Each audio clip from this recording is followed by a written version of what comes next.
सभी जोरदार तालियां बजाएं उनके लिए।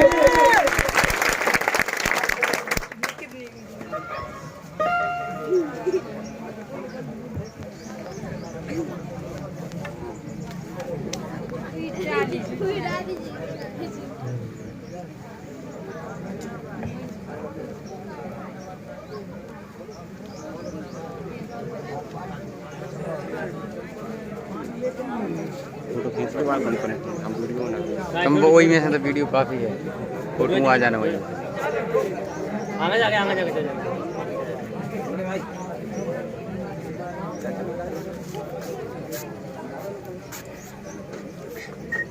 सबसे पहले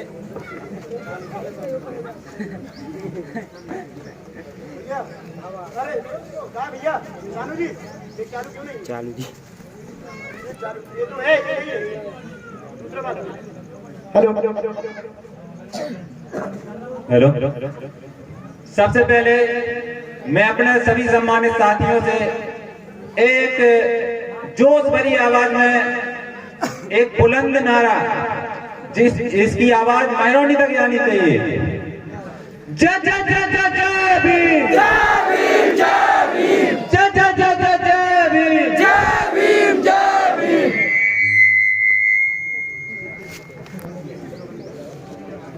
बजरा बहुत ज्यादा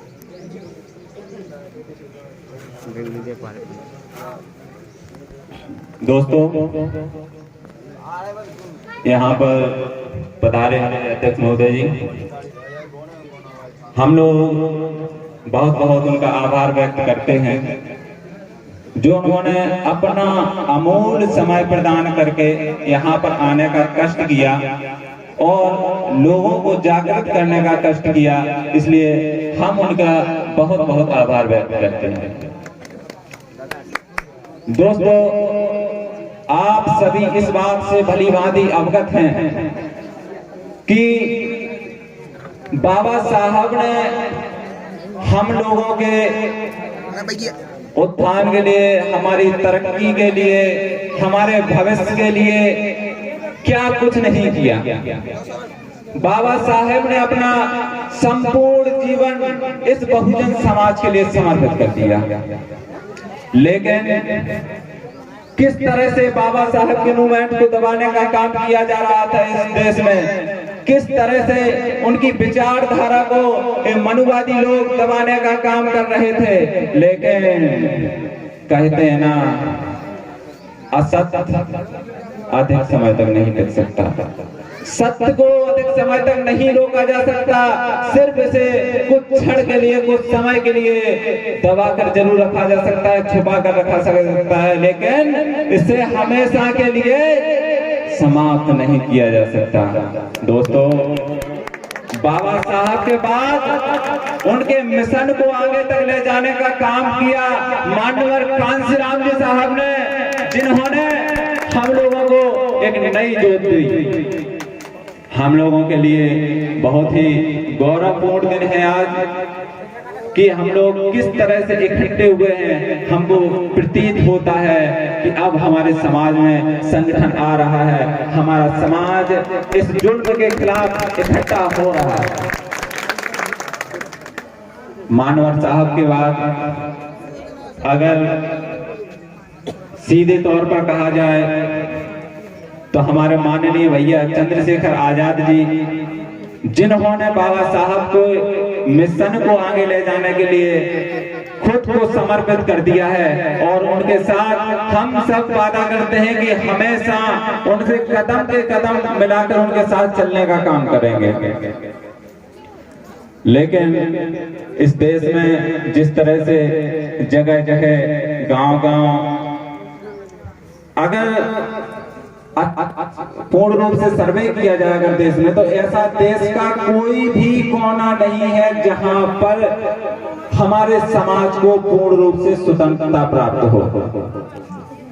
हमारे लोगों को कभी जाति के नाम पर तो कभी धर्म के नाम पर किस प्रकार से प्रताड़ित किया जाता है, इस बात से आप लोग भली भांति परिचित हैं।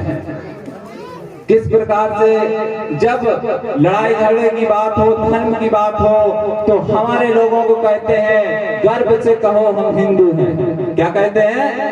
गर्व से कहो हम हिंदू हैं। लेकिन होता क्या है, जब हम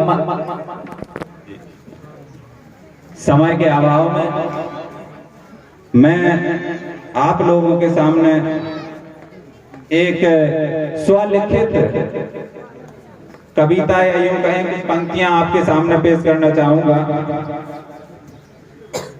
कैसे कहते हम हिंदू हैं जब हमें शूद्र अछूत बताते हो, खुद बैठते हो चबूतरों पर हमें लतरों दम बिठाते हो। कैसे कहते हम हिंदू हैं जब पानी पीने को तरसाते हो, खुद को पीते खड़े से पानी हमको दूर भगाते हो।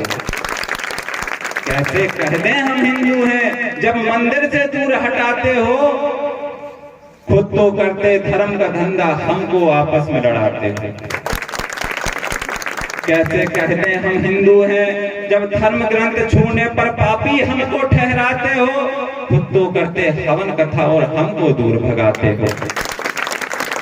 कैसे कहते हम हिंदू हैं जब हम घोड़ी चढ़े तो धमकाते हो, खुद करते हो अत्याचार मगर आवाज उठाए हम तो बंदूक दिखाते हो।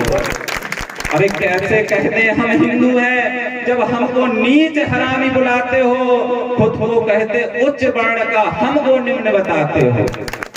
कैसे कहते हम हिंदू हैं जब हम कैसे कहते हैं जब हम हिंदू हैं जब जगह जगह हमको ठुकराते हो, खुद को कहते देश प्रेमी मगर तिरंगा नीचा करके भगवा ध्वज फहराते हो। अरे कैसे कहते हम हिंदू हैं जब हमारी माता बहन बेटी को सताते हो, खुद करते हो निम्न काम और हमको नीच बताते हो। खुद करते हो निम्न काम और हमको नीच बताते हो। इसी प्रकार से कुछ समय के लिए यूँ तो कहें कि इस आवाज को कभी दबना नहीं चाहिए और हर एक के हमारे भाई बंधु को आगे आकर जगह जगह अपनी आवाज रखनी चाहिए, आवाज बुलंद करनी चाहिए। लेकिन वर्तमान समय में समय के अभाव में मैं अपनी वाणी को कुछ समय के लिए विराम देता हूँ। जय भीम, जय भारत। हमारे बीच पूर्व झांसी